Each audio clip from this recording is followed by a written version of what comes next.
Already? Kalen DeBoer's on the hot seat already? Halfway through year one? Huh. I wonder who could have seen this coming. Back in January, I was a guest with Charlie Arnold on Outkick, and since I'm from down here on the Gulf Coast, she asked what I thought about Alabama hiring Kalen DeBoer. Now, to be perfectly honest with you, I didn't know very much about him before he was hired by Alabama. However, I am very familiar with the Alabama program and more specifically the Alabama fan base. I started my response to Charlie by saying I felt bad for Kalen DeBoer because you never want to be the guy who replaces the legend. You want to be the guy that comes after the doofus who replaces the legend. Now, obviously, as a head coach in college football, you never turn down the opportunity to coach at Alabama. That's like turning down the Yankees or turning down the Cowboys, the Lakers. You just don't do it. The second part of my response, I told Charlie Arnold that Kalen DeBoer was on a very short leash. 10 wins? That ain't going to be enough. It is competing for the national championship or your ass is on the hot seat. Now, Charlie, she was a little bit surprised by my response, which that's completely understandable. If you are not familiar with the Alabama fan base, the expectations on a first-year coach, they can seem outright ludicrous.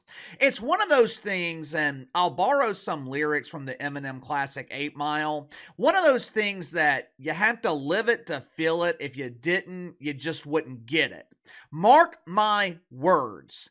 Kalen DeBoer has no job security. Halfway through the season, sitting at 5-1 with your one loss coming to Vanderbilt and barely beating South Carolina last week. If you're a member of the DeBoer family, I would not get too comfortable living in Tuscaloosa. Now, if you haven't already, make sure to like and subscribe. You can follow me on Twitter at KC_BTL84. If you happen to stumble across this video, be sure to check out my main channel, Behind the Line. Search Behind the Line here on YouTube. Should be the first channel that comes up.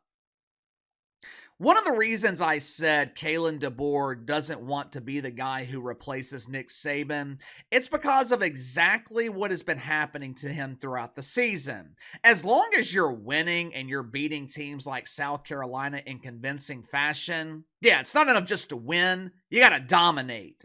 But as long as you're winning, as long as you're meeting expectations, everything's all good.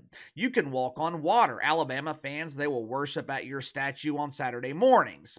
But the very first time you fail to meet expectations, the first embarrassing loss, the temperature on that seat, it starts to heat up and your ass begins to boil. We are, 6 weeks into the season? 6 weeks into Kalen DeBoer's first year, and look at what's already happened to him. Alabama fans are complaining about his choice of clothing attire that he wears on the sidelines. Was he wearing a hoodie? Don't he know he's in the South? St. Nick would never wear that shit. He always wore polos. Remember the Georgia game a few weeks ago? You know, it didn't help that Nick Saban was sitting on his throne in the press box. Nick Saban sitting on his throne in his rightful place as the Lord and risen King in Tuscaloosa.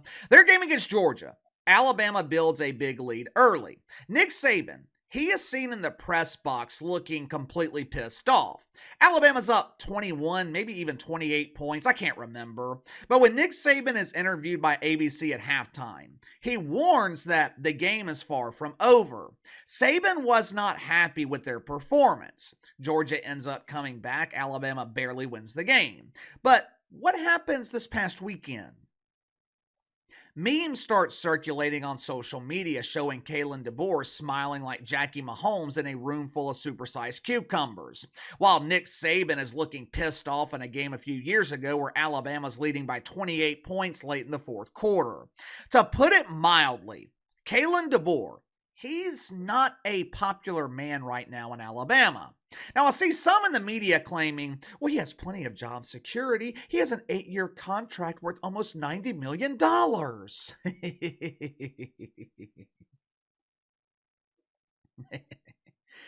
You think Alabama cares about money? You think they care about contracts?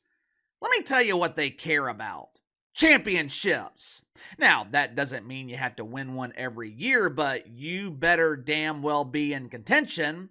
One more loss. Kalen DeBoer loses one more game, and that ass goes from boiling to outright burning. I am telling you, these people down here, they don't play when it comes to Alabama football. Think it's a game. But KC, it is a game. Yeah. Yeah, go ahead and think that. Like I said earlier, you have got to live it to feel it. And if you didn't, you wouldn't get it.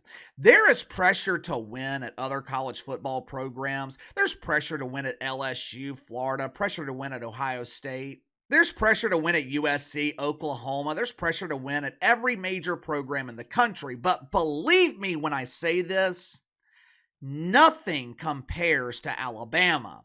Now, am I saying that Kalen DeBoer will be fired this season? No. I don't think they're going to fire him after 1 year, but it's not outside the realm of possibility. Let Alabama lose to Tennessee this weekend. God forbid they lose to LSU, lose to Auburn. Forget about it. And look, I'm not saying it's right.